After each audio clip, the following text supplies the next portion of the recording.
Welcome aboard. This is the Miles to Go podcast. And now here's your host, Ed Pizza. Hey guys, welcome back to the Miles to Go podcast. Richard is back home after a whirlwind trip to Canada, New York, and back, and I am sitting in bucolic, picturesque Roanoke, Virginia, in what I will only affectionately describe as one of the lesser Hyatt properties I've stayed at over my years. Mr. Kerr, how are you? I don't know what that word means, that big B word you used. What is that? The big B word. Bucolic? Bucolic. What does that mean? And everybody listening, don't act like you knew what that meant either. What does that mean? I will read you the textbook definition of bucolic.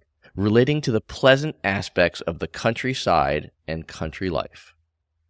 Sounds like it's funny. You can't make big words for country people. That's like, it's an oxymoron. You can't do that. And yet somebody did. Yeah, it's Parents' Weekend in Blacksburg for our daughter at Virginia Tech. I did not book early enough, and so when I went to book, the rates were $1,500.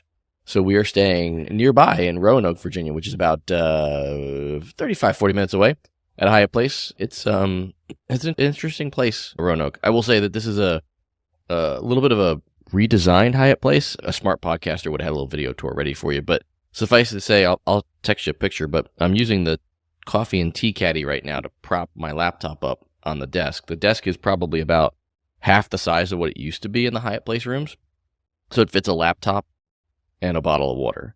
And they went to the two things I would note. They went away from carpets, which I know a lot of hotels are doing. Still, I'm very torn on it. Like, you know, the I get the cleanliness factor, and if you're never going to clean the carpets, I guess this is better. But there's also not a lot of lighting in the room. I've got all the lighting. I've got all the lights turned on except for one right now, and it's, you know, as you see behind me, it's not terribly bright. I find that to be a regular Hyatt Place occurrence. Never much lighting. I find that to be a regular hotel occurrence. There's so many hotels don't have enough lighting. Also very true, except for 5:30 in the morning, where that slit in between the curtains is exactly where the sunlight beams into the pillow where your face is. That somehow is a magic hotel phenomenon. Happened to me this week. Yes, it is. But have never visited Roanoke. And you may never. Probably not. Hard to say. I'll go out there and say that. I gotta say, I don't know how it is such an art form that so many hotels can't get blackout curtains right. I just don't think they care, or else they would. You know, people that get it right have the motorized 2 layers where the back actual blackout layer goes down, and then the sheer, and it's legit good, and there's no slot between the middle. Yeah, I know the trick, everybody. You can take the clothes hanger and pin the 2 together. I just, sometimes forget after a 14-hour workday and go to sleep. Only to be reminded very early the next morning that I did not do that. Yeah, the thing I found with those, with the ones, even with the ones that have the chain that pull, where the blackout curtain pulls down inside the guide, is that a lot of them, and I don't know how people do this, but a lot of them get popped out of the track, and then they're not on the guide anymore. And then the sides, both of the sides are screwed. Right. Yeah. So the games we play. But I'll tell you what, man, new business idea: open a Hyatt Place in a college town, because there's a few that I've heard of making bank on these football weekends or whatever else is going on in the school. There's a Hyatt Place in Athens, Georgia, home of the University of Georgia. Mm-hmm. Good luck booking that place for less than $800 during a football weekend. Man, they got me making some bank there. Yeah, they do. All right, a little bit of housekeeping, and then we're going to talk Toronto. If you want to leave us a voicemail or text us, 571-293-6659. He is at Kerr Points on all those social media channels. I am at Pizza in Motion. The show is Miles to Go Podcast on TikTok and Instagram. After we talk Toronto today, we're definitely going to be talking Alaska and Hawaiian. There's stuff to talk about with Southwest. I don't know if we're going to get enough time to do that, but there's just so much on Alaska and Hawaiian. But Mr. Kerr, a couple of firsts for you this week. Not only your first time on Porter Airlines, if I remember correctly, but also your first Billy Bishop. And I'm proud of you, man. I'm proud of you to notch the Billy Bishop. It was fantastic. Very short. Let's see, I was in Toronto for about 36 hours in total. We now have 3 partners for the day job up in Toronto, so I go there 2 or 3 times a year. We'll give the business recap quick. Stayed at the Park Hyatt Toronto for the 3rd time. It's a lovely hotel. There are, can be very expensive, can be very affordable. Luckily, one of our 3 partners there has a very attractive corporate rate. It's a little bit outside of downtown. Anyways, 3rd time there. Global's breakfast in the room is always clutch. Fantastic gym. Really awesome rooftop bar if you want to get a drink after a long day. And the staff is just very friendly. And they have a house car that's a really fancy Tesla with the suicide doors that open up kind of like, Nice. and then you can schedule that the day before if you got to go hop somewhere close. So I really like it. It's a great stay once again. So if you go into Toronto, highly recommend it. Two things. We'll go through Billy Bishop. Yeah, so that is the very small downtown airport that is literally on an island in Lake Ontario, and only Porter. Actually, now Air Canada does have a couple flights out of there, and a lounge actually that they just opened up, which is hilarious when you see how small that airport is. Yeah, but I'll tell you, I had a comment from one of your partners that talked about how Billy Bishop has one of their highest level of CPM or cost per mile travelers in their system. That the folks that fly out of there on a consistent basis for Air Canada are very high revenue travelers for them. You compare that experience. So it's small airport. You have to either take the ferry where it's literally 150 yards from bank to bank, but they never built a bridge. So all the vehicles and everything have to drive onto the ferry, or they have a wonderful tunnel now where you just walk on moving walkways underneath the lake and you pop right back up into the terminal at Billy Bishop.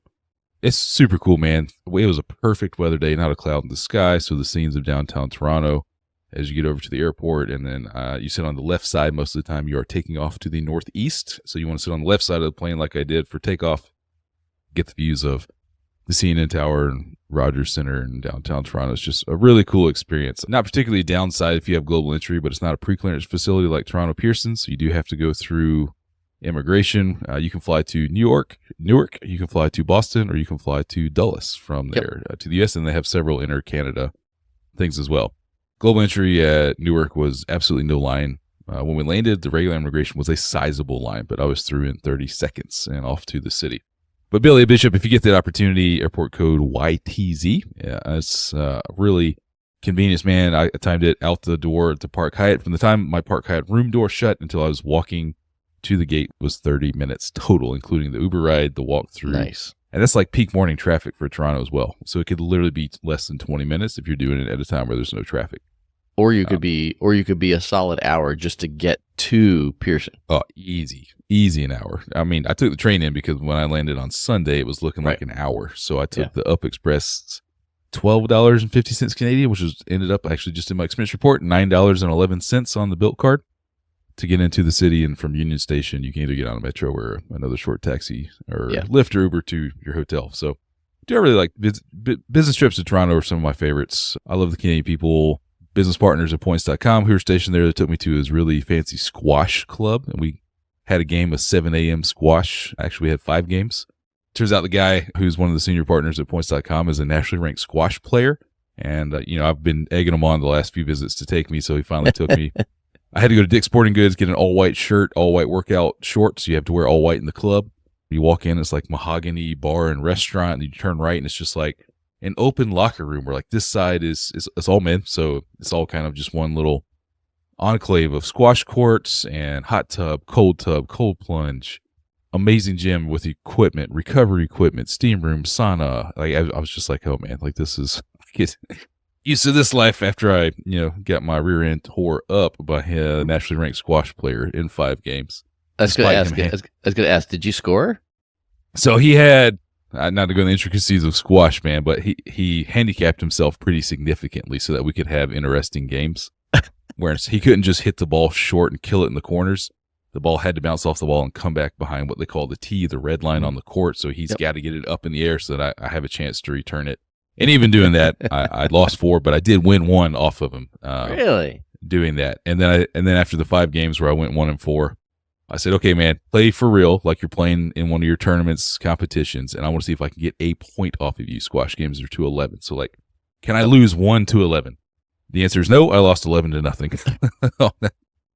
But my heart rate averaged like 137 for over an hour, burnt 700 calories in less than an hour, and I was like, all right, mission accomplished, and then off we went to a day of meetings. So, again, just enjoy Toronto. All of that said, man, let me get down to and keep this part very brief. I posted this on Instagram yesterday, the September 21st, at time of recording. I played medical tourist for the first time. And I'm sure you're familiar with this, right? You know, people who've hopped to Mexico or the Caribbean or Central America for dental work or medicines or doctor's visits or whatever. I just got prescribed a new medicine here in the U.S., and it was depending on the pharmacy that I went to here in the U.S. And, of course, the doctor tells you nothing about this when they prescribe it to you. Depending on the pharmacy, between $350 and $415 a month for this medicine. And Nice. I was like, well, that sucks. Looked at all the different, discount options that are kind of popping up here, right? Mark Cuban's Cost Plus Drugs and people who mail in pharmacies and what can I do, and going straight to the manufacturer's website, because here in America, they put coupons on their drug website so that you'll, buy their medicine, just wild stuff. And then I thought, hey, I'm going to Toronto next week. I'm, pretty sure you can get stuff for cheaper off the subsidized or capped Canadian system. Sure enough, this medicine, after I called around a few pharmacies, was like $30 a month instead of $350 to $415. So I did some quick research, and here's the very short of it. You do have to have a Canadian written prescription by a licensed Canadian medical provider, which means you have to see somebody virtually or in person once you're in Canada. Right. I actually went to the pharmacy as soon as I landed, Shoppers Drugs, which are literally on every corner of I'm very familiar every with major Shoppers. city. It's where I buy my red cream soda. There you go. Cream soda. No artificial dyes whatsoever. Actually, only artificial dyes. Talked to the pharmacist, told him what I was up to, and he said, yeah, here are a few virtual people you can probably see tonight. This was like Sunday, right? And I've got a short turnaround time. Schedule an appointment that night for 6:20 the next morning. I get on with the provider and say, hey, here's what's up. Here's the medicine I need. I said, I'm from the U.S. and just trying to get it. And he was like, totally get it, man. I have no hesitation whatsoever in giving you 3 months. Apparently, what you can travel over the border with is 90 days worth of medicine at a time. So if you get pulled over by, the last thing I want to do is lose my global entry. Coming back in. So he did say, like, hey, this medicine there's no way to abuse this medicine. It's not a stimulant. Like, you're not a drug runner coming for this prescription. Like, there's no risk. So I imagine if you're getting something that is, a little bit, narcotics or something like that, you're going to face some more scrutiny than I did. But he sent it in. I got the fax number for the Shoppers literally around the corner from the Park Hyatt, Toronto. Had 6:20 a.m. virtual. That cost me $43. Again, just did my expense report, did my expense report. In the meantime, I also looked at my card statement to see what the transaction was, because I was paying for this, not billed. $43 plus $123 for 3 months of medicine, so I'm $168 all in for 3 months instead of $1,200. Yeah, 1,000 plus. Yeah. And I was just like, holy cow! So I had that appointment at 6:20 in the morning. Went and played squash, came back, and before I went to the first meeting, I walked around the corner, picked up the medicine, and I was out, man. And I'm just like, holy cow! Yeah. Save yourself a cool $1,000 since I was going up there anyway. So that was my first time. Have you done it before? Have you gone somewhere else or? No, we haven't. We haven't had an expensive enough medicine to do it. I mean, I know it exists, and we visit Canadian family at least once a year, if not twice. And like you, I sometimes end up in Toronto talking with some of those same partners. So the opportunity's there. I just haven't had a drug that has been that expensive yet. I might consider it though, because as you can see, my forehead continues to grow slowly, but I do take medicine to keep it from growing fast, and I bet you it is cheaper in Canada now that I think about it. Also, you apparently got to go to Turkey to get hair grafts. That's what all the guys are doing. Have you seen I'm that? not getting hair grafts. No, I watched my father get hair grafts. This is a sharp left-hand turn for a travel podcast. But I saw my dad after he got and the way his scalp looked. I mean, no. No, I gave up at COVID, obviously, and shaved my head. But they have all the videos of people flying, like the international flights to and from Turkey. And like every other guy on the flight has the little dots and where they just got it done. And it's like hilarious to see. Yeah, nope. But I was super impressed. And it's not like this is a very unique medicine. It's apparently a new manufacturer, and the old manufacturers don't make it anymore here in the U.S., and that means they can charge whatever they want. And that's why it is the way it is. So there you go. Like my firsthand experience being a medical tourist for the first time, and it was awesome. So that's pretty cool. I hope that listeners and viewers find that helpful, because I imagine collectively across the country there are probably millions of people overpaying for prescriptions, and if you've got points and miles, it's not hard to get to the major cities in Canada. To get a quick flight to Toronto or Calgary or Vancouver, for not a lot of money. Halifax, where our family is pretty expensive, but I mean, on a consistent basis, I can get to Toronto or Montreal pretty cheaply from the DC area. Yeah. Oh, and the service I used for the virtual visit was called Rocket Doctor, rocketdoctor.ca. Nice. You said something interesting too about Billy Bishop that I want to loop back on, that you took off to the northeast. I took off to the south, and there's a stadium just south of the arena, and there was a game going on when we took off. So it's pretty. Toronto Argonauts, the Canadian Football League, played down in that stadium. I know that one you're talking about. Yeah. Billy Bishop was cool. And just for clarity, for people who haven't seen this airport, when Kerr says the ferry takes you across, takes the cars across, to be clear, there's like 6 parking spots. None of them for any anybody from the public. They're all just crew or maintenance folks or things like that. So I'm not even sure you can get on I guess you could get on if you're an Uber driver and drop your people off with heavier. You got to drop. Everybody got to drop. Rideshare drop-offs over on the land side, but if you rent cars, apparently the rental car facility is on the island. So some people reached out and said, I had to take my rental car on that little ferry. And it's also for physically disabled people who maybe can't make the long walk through the hallway or anything. They can hop on the ferry and sit for that ride. Super cool, man. Those little aviation nerd experiences. And then flying the Dash 8, the prop planes, which is all that takes off out of there.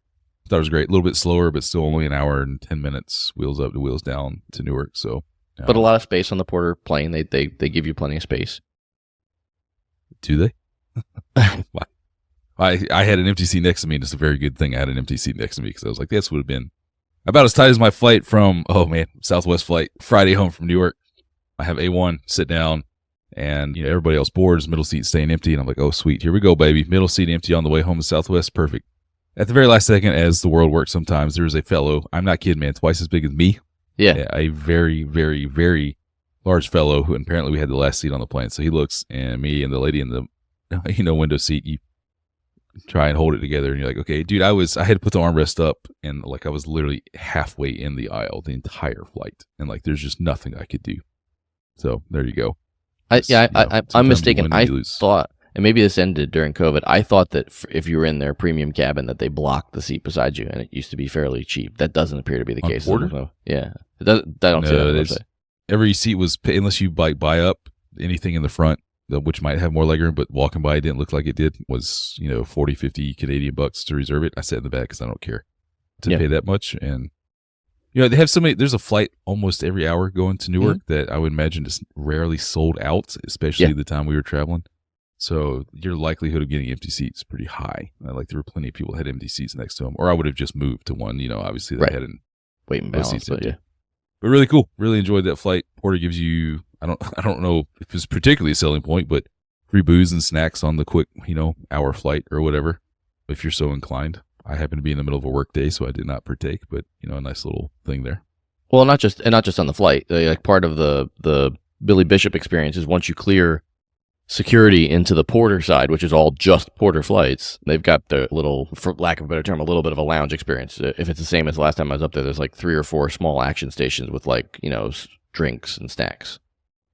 Apparently not anymore, because that's what the points.com counterpart who was flying with us said as well. She was like, oh, it's great once you get through security, there's like a nice little lounge and stuff. And nope, it was all pay restaurants, and because she went and tried to pick something up, like a coffee up, and the restaurant person stopped her and was like, what are you doing? And she was like, getting coffee. And she's like, you have to pay for that. And our Canadian counterpart was like, you have to pay for this now? So I think that's all gone.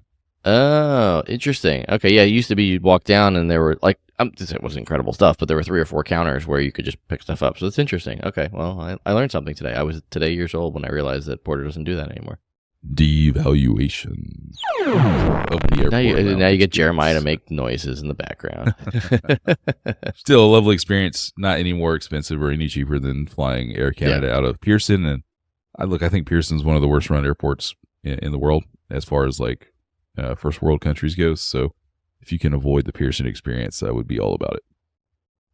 Yeah, well, and unless you're convenient to the train, it's a tough airport to get to because traffic in Toronto is decidedly not great. So if you're flying into Pearson, then absolutely take the train if you can, and if you can't take the train, then find a way to fly to Billy Bishop. Unfortunately, it's because of a bunch of NIMBYism, you can't fly Porter's E2s out of Billy Bishop. E2 is the Embraer next gen regional jet, so it's all props. But the folks that live in and around Toronto's Billy Bishop vetoed them being able to use those on the longer routes, which is unfortunate because it's a nice plane. I would love to see this pretty short runway for obvious reasons, but with all the gas, because Porter's flying they're going almost coast to coast now, right? Orlando, some places in California. Mm-hmm. We'd love to see the range of can an Embraer fly in and out of there, and if so, what fuel and passenger load could they do it on? So we have to ask our friends over at Dots, Lines, and Destinations to answer that question for us. I'm sure they'd know. Yeah, you're right. I don't know what if the runway's long enough for the E2 to take off, but to your point, can it do it at full weight or does it need to be restricted? Would be a good question because E2. I'm just looking here. Looks like 96, 116. 132 seats on their E2. So that's a lot of bodies. And then if you put bags and all that stuff on, you're probably not getting to California off that strip. But, could probably get to all their East Coast destinations, even Orlando, I would bet. All right, well, let's talk Alaska and Hawaii, and we'll follow up with some of these Southwest numbers next time because I don't think we'll have time today, but only because there's just so much to digest with this Alaska Hawaiian thing. And some of it's nerdy, and will be you and I saying, and you and I, by the way, haven't talked in great detail about this, but I imagine you and I are both going to be saying, how the heck are they going to implement that? And then there's just stuff for the consumers to know. So at a high level, the DOJ and DOT have approved the Alaska Airlines Hawaiian Airlines merger. By and large, folks in the industry felt like this was necessary based on Hawaiian Airlines' finances, and if they didn't do this, they might end up going away. Interestingly, and we'll talk a little bit about more, Southwest actually plays a role in this, potentially, in some of the things that have come out of this. In what's a fairly unique offering, the Department of Transportation extracted concessions from Alaska and Hawaiian. And I'm going to tee you up with some of these to tell me your thoughts on them as we go through here. So first up, can't stop laughing because I can't wait for this one. Protecting the value of rewards. Alaska and Hawaiian agreed to the first ever rewards protection against devaluation that ensures customers will receive the rewards, benefit, and status they have earned. No expiration for miles in the current program. Probably no surprise there, right? No surprise there. Transfer miles at a 1-to-1 ratio? Yeah, so you can go back and forth between Hawaiian miles and Alaska at a 1-to-1 prior to the launch of the new combined loyalty program. So already launched, by the way. I got an email about it, but they have it. It says coming in 25, a combined. Oh, I thought it had already launched. So my apologies. I thought somebody in the Slack community had noted that it had already launched. So I could be wrong. It's going to take them some time to figure this out. That's why I was surprised when somebody said it was coming. So yeah, okay, 25 makes a lot more sense. Yeah. All right, you ready for the good one? I've read this several times. Yes. The combined airline must not take any actions that would devalue Hawaiian miles, must maintain the value of each unredeemed Hawaiian miles mile earned prior to the merger closing, must honor all active Hawaiian miles promotions from prior to the merger closing, and must continue to award Hawaiian miles at the same or greater value. The combined airline must maintain a minimum dollar value for all miles in the new loyalty program measured by the guest-facing value of miles redeemed for carrier-operating flights. What say you, sir? So the short answer is I can get around all of that and stay in compliance with that language and make my miles worth very, very little. Like this is not hard facing language here. I think this is a bit of politics in the election year. So first of all, the first part of it has to deal with everything prior to the merger closing. Nobody's going to devalue the Hawaiian miles now like before the merger closes. So that's just kind of useless couple sentences there. That's fine. It's really this last sentence here. Let's read it again. The combined airline must maintain a minimum dollar value for all miles in the new loyalty program, measured by the guest-facing value of miles redeemed for carrier-operated flights. That is not partner flights at all. That is carrier-operated flights, and maintain a minimum dollar value. I can dude, like, there's a million ways to cut that elephant up where we maintain a minimum dollar value while making sure that things are still expensive as a whole. And again, this is only applying to, I guess it's going to be called Alaska Airlines. There's not going to be a new airline coming out of this. Yeah. It's going to be Alaska Airlines, and then with the Hawaiian tails on some of the planes to maintain the Hawaiian, but that eventually will go away. Look, so they can do whatever they want with partner airlines. This doesn't touch it. They're not going to do anything prior to the merger anyways. And then they can establish and maintain that minimum dollar value once they announce the new program and make it like so low that we're just going to maintain this and we're not going to go any lower than that because, redeeming miles for a bag can make your miles worth 0.4 cents each, and we're not going to go below 0.4 cents in everything else we do, and now we're good. Like, there's just a lot of ways to cover this, man. So what might sound like hard-facing language in the beginning is actually not. Now, Alaska is traditionally a wonderful program. Mm-hmm. I actually really trust and appreciate the people that run that. I don't think they have any intention to go and just run their program into the ground, and that would make sense for a lot of reasons. Yeah. But this language is not going to do anything to, change what they were going to do anyways, is kind of my point. The only thing I'd say potentially here is, with the way they frame this up, it is possible that in the long form agreement, which we haven't seen, this is it's essentially a press release from DOT. Maybe there's something in the agreement that talks about what minimum value they need to maintain, and maybe it ties to something that's on the books today. That's really the only thing I could I could think of. I'll be curious to hear what listeners and viewers think of this point, and whether to Kerr's point that this is largely unenforceable or not. I also, to your point, I think anybody listening here probably has a pretty positive view of Alaska if they know enough about the program. All right, let's keep moving. No new junk fees. The combined airline must not impose change or cancellation fees on rewards redemption tickets for travel on carrier-operated flights. I would love to understand the language behind this, because there's no dates in the DOT note. So does this mean that forever and ever they're not allowed to charge a change or a cancellation fee on award tickets? I'd love that, because I think both you and I think those are coming back someday. Yeah, and Alaska already kind of has a little one here, right? It's not $5.60 to book an award ticket on American. It's, whatever they charge, $12, $13 each segment, which is already a bit of a junk fee. Really kind of a little bit of annoying. But yeah, again, this language just reads as like, we're the government. We know what we're talking about as loyalty experts. We're going to put out some hard-pressing language here, but it's just not enforceable. And really back to the last point one more time of airline loyalty is so incredibly complicated from an accounting standpoint that we can make the numbers say whatever we want to say based on how we recognize and defer the costs and revenues of the program. And like, it's not enforceable, man. Like, unless there's something really heavy hitting with teeth written by a loyalty expert in the actual long form agreement. So like, same thing with junk fees. Like, what does that mean? How do you define junk fee? What is the date applicable for it? Yeah. They get to carry over these partner fuel surcharges. Hey, it's a fuel surcharge. That's not a junk fee. We're putting fuel surcharges on everything now. Like, that's right. Required for fuel. Like, we'll see, man.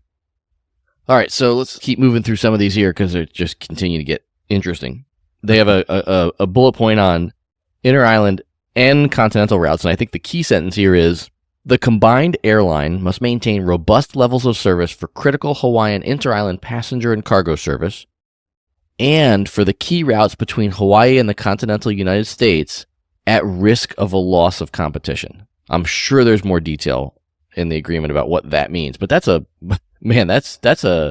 tough one. So essentially what they're saying here is that Alaska and Hawaiian, do compete on these routes now, and that they're, in some form or fashion agreeing to maintain those levels of flying so that they continue to have there's continued competition between them and Southwest and United and American and all these other carriers.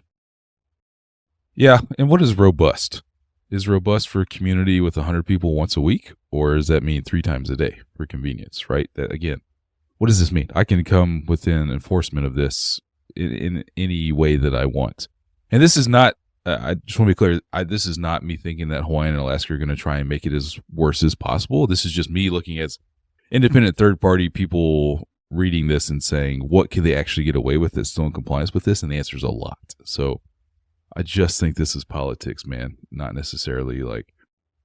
I imagine there's numbers behind this in the base document. Now, how fuzzy the math is certainly up for debate, but I have to imagine that DOT probably made them agree to more than this, but we won't get a chance to talk about it this week. We'll talk about it next week. There is some, there's some scuttlebutt out there that Southwest may be reducing or eliminating inter-island service in Hawaii. And so that folds a whole bunch of things into play here. And having visited Hawaii, as have I, that, on most routes, on most days, you can buy a $30 one-way flight the day of your flight on those routes. So I don't know how profitable that flying is. I could see ways it could be profitable for Hawaiian now, because they're flying the old, what do they fly? This is 717? 707s. Yeah.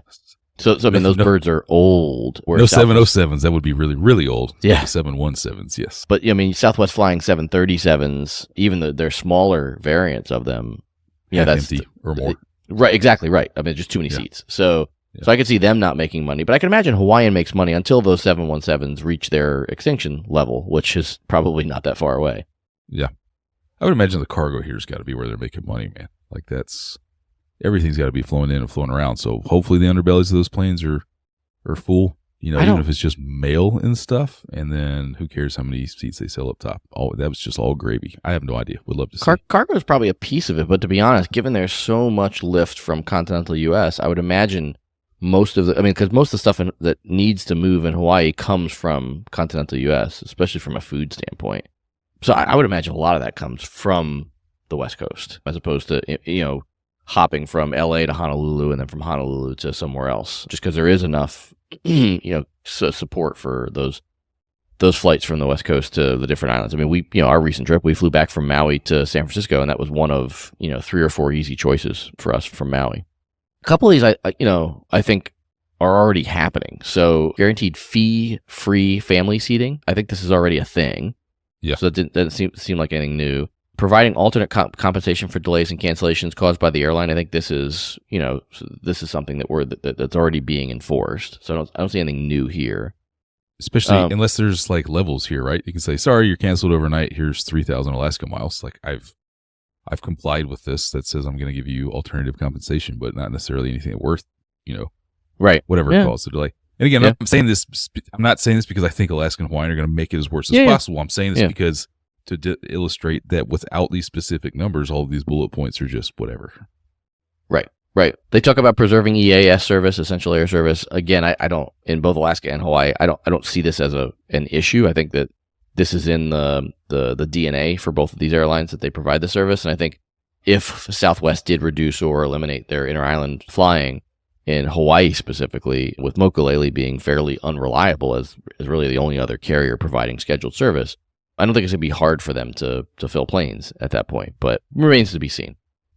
So, and then lastly, lowering costs for service members and their families. I thought this one was interesting. The two airlines must lower costs for the nation's military and their families by waiving certain fees. Both airlines will update their customer service plans to provide at least 1 free standard carry-on and at least 2 free standard check bags for service members and their accompanying spouse and children. They'll also waive change fees for service members and their families who reschedule flights due to a military order directive. I could be wrong. You probably know more about this than I do, but I thought most of this was something that the airlines already did. They already do it. This is already done, and they go beyond this, right? Okay. I think U.S. military can get into Alaskan lounges within 3 hours of the departing. They do have military fares. Alaska has this We Salute discount thing, which is like basically 5 to 10% off. You can fly with trans service animals for free, and you get 15% off on board food flight, 5 check bags for free. I'm literally reading off. I remember Alaska being particularly friendly when I lived up in Seattle for 3 years, a long time ago, but they already go way beyond this. I guess they're just saying, hey, you can't get rid of this. But again, in my opinion, this is just a politics thing of support the troops that they have to throw in here as well. So both airlines, huge presence, where these airlines fly in Hawaii and Alaska and all down the West Coast. So nothing new here. They all go above and beyond this already. Yeah, I don't know if Hawaiian had already updated their website, but excuse me, it says now first 5 bags free for active duty military on official travel orders, first 2 bags free on personal travel. It specifically says excluding dependents, so I guess that tells us this language isn't updated, because the new legislation, that may be the small change, is it says that this covers their accompanying spouse and children. So sounds like maybe a small change for what Hawaiian's current policy is, but I also think there's already existing legislation that says the airlines have to waive change fees for anybody on active duty military that has to make a change based on service. You don't pay change fees, just the fare difference. And if you're on orders, then it's the government paying fare difference anyways, unless you've done something kind of wacky to go on what they call circuitous travel. Oh man, I do not miss these days. And trying to navigate the defense travel system. It was this massive book, literally, 3 inches thick, of travel regulations to try and save the government as much money as possible. Yeah. And all it really ever did was really make sure that the airlines and hotels could milk the government for every dollar that they wanted. Yeah. So I guess overall, now the dust has settled just a little bit on this, what's your 10-cent opinion on all this stuff? Look, number one, if you get some Amex points, it's time to transfer them to Hawaiian so that you can then, you have the opportunity for a very short window to move Amex to Alaska. And I know everybody at both programs, and Amex is aware of that. I'm sure Amex is fantastic. We're about to see fantastic revenue here from transfer volume. Look, I think you should be, taking a look at that. Really excited about the day job, which now means, as we announced several months ago, you can formally be able to use Alaska miles that you can transfer from Bilt and book Hawaiian flights. So that partnership is, by de facto back for us shortly. Otherwise, let's just sit back and wait and hope they put some teeth in some of this stuff. Shortly off the heels, I don't think we talked about it. There was a letter from Secretary Buttigieg that said that they're going to start investigating the value of loyalty programs. Maybe this is their first foray into that. But again, we're playing politics here, I recognize. Because all the airlines have to do is just stall on that, just to wait and see who's going to be the president, after January. And then depending on that, we'll see if that ever moves forward. Probably not. But, I do like that they're trying to protect the value a little bit here. But as far as like programs who I think are maybe the worst offenders, Alaska is not one of them. Hawaiian's not one of them. So I would have confidence that they're going to continue to do the best that they can to protect these programs. But I don't know, man. Are you transferring Amex over to Hawaiian? I think I'm going to shoot a few over there. Can't have too many Alaska miles right now. There's no such number. It's a good question. Like, I still come back to this, and I'll be curious, like, if, people listening want to offer their opinion, shoot us a text or hit us up on social media. I don't have any Alaska miles right now. I have a small amount of Hawaiian. So it's like, do I need to? It kind of makes sense for a guy living in Dulles, right? And that, yeah. Unless you just, have some big family plans coming up, or you need some American flights or something like that. Yeah, so I don't know. It's a good question. I mean, I have plenty of Amex miles. If I could Amex miles, membership rewards points. I guess if I could score $250K sign up bonus for the Amex Biz Platinum card, then maybe I'd have something to transfer to Alaska. I'm just not sure. So I mean, if you're listening or watching and have an opinion on the fact that I have no Alaska miles now and whether I should jump in, shoot us a note. I would also say too, like, I'd love to hear what people think about these changes. I personally think, to your point, that a lot of the stuff was going to happen anyway. I am curious about the inter-island flying and what people's opinions are there. Like when the 717s die, the frequencies die. A lot of complications there. Just like with Alaska, these are very unique communities. Not Alaska, the state, not the airline. So, does Hawaiian have anything on order to replace the 717? Be honest, I don't think. I don't think order sheet. Yeah, I don't think so. Yeah, I don't think so. I don't think either airline. I mean, I guess some of the old Horizon airplanes, maybe they could move some of those smaller. Horizons. I mean, yeah, but again, how much lifespan do those have? So it's a good question. I don't think there's anything specifically on the books right now to place 717, and who knows? Maybe they plan to run them another 10 years. They've found a way to keep them running. That's for sure. Using, I guess, the Delta book. Oh man, I tell you what, there's still a lot of routes out of Atlanta on the Delta 717s, and I will fly somebody else. Yeah, mainly because like there's nothing wrong. It's just another flight, and it's going to be relatively short. Yeah. If you catch a maintenance delay on a 717, it's a long delay, and it's one of the aircraft more apt to a maintenance delay because of its age. Yeah, we caught a tire change in Hawaii, and it was, I mean, every bit of 90 minutes to 2 hours for them to change the tire. So, all right, well, we got to wrap up. I have a Hyatt story for next week, and I've made a note to tell folks. We always talk about the good parts of Hyatt. I had a little bit of an odd experience with Hyatt in relation to something for producer Jeremiah. So I want to share that story with folks. Beyond that lovely Hyatt place behind you. Beyond, beyond. I can't wait. Let's just leave it there. Can't wait to check out. Well, Mr. Kerr, any travel for you this week? Yeah, I got to go up to DC for a night. I haven't been to. Hey, I live there. What a DC. Yeah, I will be there for 14 hours. So if you want to pop all the way into the city on Wednesday, you let me know. Well, it sounds like Probably two ships. Sounds like two ships passing in the night. I will be staying at. By the time this episode goes live, I will already have stayed at the Hyatt Centric in Alexandria, probably Hyatt Dulles, and then But out. You live there. Why are you staying at the? It's true because I have early meeting. I have very early meetings. I have very early meeting in the city on Tuesday, and so it's like, well, am I going to get up at 4 a.m.? Because I also have a late dinner Monday night, and then I talked to my wife about this. Very late dinner Tuesday night, and then I fly out of Dulles at 8 a.m. on Wednesday. So it's like, all right, well, I'm probably staying at Hyatt Dulles, and then a couple nights at one of my favorite Hyatts in the entire country, Hyatt Regency Denver, where I stayed hundreds and hundreds and hundreds of nights when we owned a dry cleaner, a business I hope to never ever be in again. So by the time this dry cleaners for sale down here in the South, you're saying I'm not a buyer? Oh, you could be a buyer. Yeah, I'd laugh my ass off watching you try to run one. So I'll have 4 Hyatt nights by the time this episode goes live, and a lot more travel beyond that. We got next week. After next week, we have Halcyon, which is a little bit of a nod to Galactic Star Cruiser down at Disney World. And as Glitter Mike, our buddy, described it, it's going to be a furry convention for Star Wars nerds. So that's on the radio. That's on the radar as well. Okay, we'll have to dig into that a little more next time. Yeah, and we'll be and for folks who are interested, we should be podcasting live in late October because we have official information on my son's updated surgery date, which means it's likely that I'm coming down for the 10K to not get up early in the morning and watch you race, but to podcast with you at some, Great. Somebody needs to watch my kids while I go and run, so I appreciate that. Perfect. I'm on it. I will take care of that. They will be so filled with donuts by the time we're done. All right, Mr. Kerr. Well, safe travels to D.C. I will see you in the whirlwind of stuff this week, but it sounds like I'll miss you by about 12 hours, and it pains me deeply to know I'm not going to get to see you this week. Oh, Safe travels. Congrats on notching your Billy Bishop stop. Got a whole lot more to talk about on Southwest and a bunch of other stuff. Until we upload again, we've got miles to go.